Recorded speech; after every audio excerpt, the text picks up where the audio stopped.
It's Mrs. Linda here, back with you again. And Mr. Rick. Now, what was integrity, Mr. Rick? Can you explain that to us? Integrity is choosing to be truthful in whatever you say or do. Oh, I get it. Okay. So we talked a little bit about that last week, but yes, we need to be truthful in everything that we say and do, which would mean that if I wanted to, well, say for example, your friend invited you over to his house because he has to rake the leaves and you guys wanted to be, you guys wanted to hang out together and he had some chores to do. So you said, well, I'll go over and help. Okay, well, that would be great. That's a wonderful thing to go do for your friend. But later in the day, your other friend invites you to Disneyland with her family. Ooh. I know. See, what an opportunity. Disneyland. I mean, that is so fun. But what should you do? If you want to be a person of integrity, what should you choose, Mr. Rick? Well, what did you do first? What did you promise first? That's a good way of looking at it. We promised our first friend to help him with the chores. With the yard. Yeah, so to rake the leaves or whatever else he had to do. So we should tell our other friend who wants to invite us to Disneyland how much we really wish we could go, but we had already given our word to somebody else to do something with them. So that's what we should do, and that would make us a person of integrity. You know what? That would be a hard decision to do, but God will bless you later on. Well, that brings us to the memory verse that we want you to keep practicing. We went over it last week a little bit, but we're going to go over it again. It's whoever walks in integrity walks securely, but whoever takes crooked paths will be found out or be caught. You can think of it that way too. So that's in Proverbs. Where, Mr. Rick? Proverbs 10:9. This is week 2, and we're talking about one of Daniel's friends. We've been talking about Daniel because he was a man of integrity. You could trust Daniel for anything. He always chose God and the right thing to do. But this week, Daniel's friends that came with him into captivity, into Babylon, went through an amazing thing. They were, everybody in Babylon was told to bow down before this golden statue that they made of the king and worship it. Well, that's an idol. You can't do that. That's not the right thing to do. God only wants us to worship Him. Right. So, well, Shadrach, Meshach, and Abednego knew that, and they knew that they were going to choose God anyway. So they had to stand up to the king. They got in trouble for not bowing down. People noticed that they weren't bowing down and worshiping the king's idol. So they brought him before the king, and the king got furious that they didn't bow down to his statue. But they told him, he said, well, we're going to have to throw you in that fiery furnace. And they said, it doesn't matter if you throw us in the furnace. We know that if God wants to, He'll deliver us from your fiery furnace. And that made the king so mad that he heated that furnace up 7 times hotter. 7 times hotter. That's a lot of hot. I know. I believe when they opened up the oven or the furnace to get them in there, the guard that opened the furnace actually was killed because it was so hot. Yeah, it actually killed a couple of the guards that opened the doors. Yes. It was that hot. They tossed them in. And guess what? They didn't get burned up.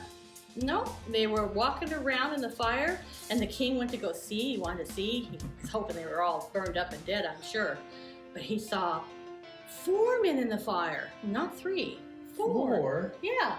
And the king said, there's 4 men in there. Didn't we only throw in 3? He goes, and one looks like the Son of God.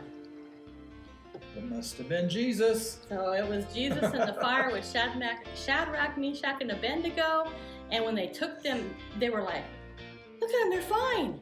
And when they came out of the furnace, there wasn't one hair on their head or their body singed. They didn't smell like smoke.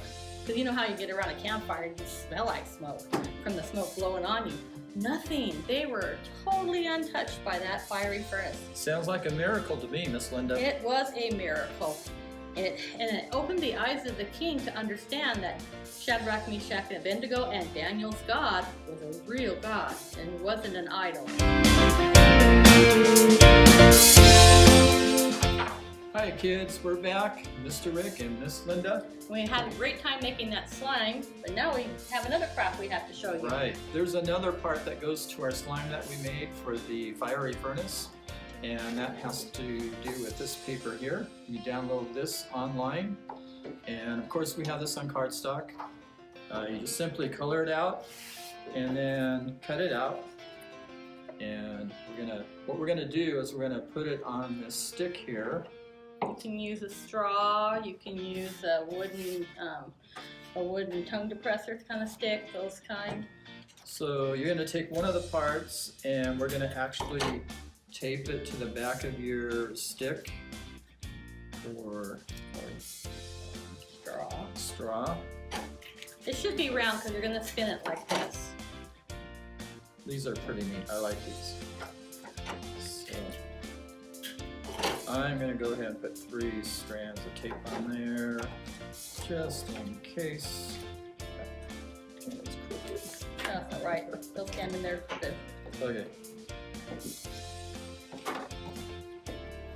Alright, glue it. I'm going to add one more piece. While he's doing one more piece there, I'm just going to stick some glue on this. Lots of it. Thank you, Mrs. Be Linda. generous with your glue if you're using glue sticks. If you're using wet glue, you can be a little bit stingier. Okay, there you go. Alright, so we have That was guys in the Shadrach, furnace. Meshach, and Abednego. And the fourth person that ended up in the fire, that was like the Son of God. Alright, trying to get these even. Just kind of There we squishing go. them down, huh? Alright, so got them glued. So you have the fiery furnace on one side, and then the 3 friends and Jesus on the other. And this is the fun part. We're going to spin it like this. And as you spin it, you'll see that they're in the flames. But they're not getting burned. That's pretty cool. I like these kind. Yeah, and the faster you do it, the more real it looks. We'll have a good time with the kids. Well, today we are going to make, and this printable is also online, we are going to make Shadrach, Meshach, and Abednego fire slime. So you're going to need to get yourself some baking soda out of your cupboard there. You're going to probably have to go get it, but you just need some contact solution. And you need some clear glue. Alrighty, clear glue. And then the only other thing you're going to need is like some food coloring. First off, you're going to need a half a cup, some spoons, and you're going to need to pour your glue into one of the bowls. We've got the glue in our bowl. We have to add food coloring. Right now we're going to do the red part of it. Oh, that's pretty, isn't it? Look at that. So what you do is you mix your food coloring together with your clear glue and stir it up really good so that it's thoroughly mixed. Next, we're going to add 2 teaspoons. I have that right here, 2 teaspoons of baking soda. 1, 2. And now what we're going to do with that is we're going to stir that around really good now. You'll tell in time when it's all mixed because the baking soda is white and it'll disappear into the color.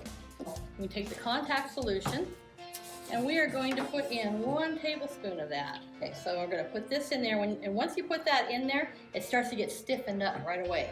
And what we're going to do is divide each of our 3 colors. We have red, we have orange, and we have our yellow.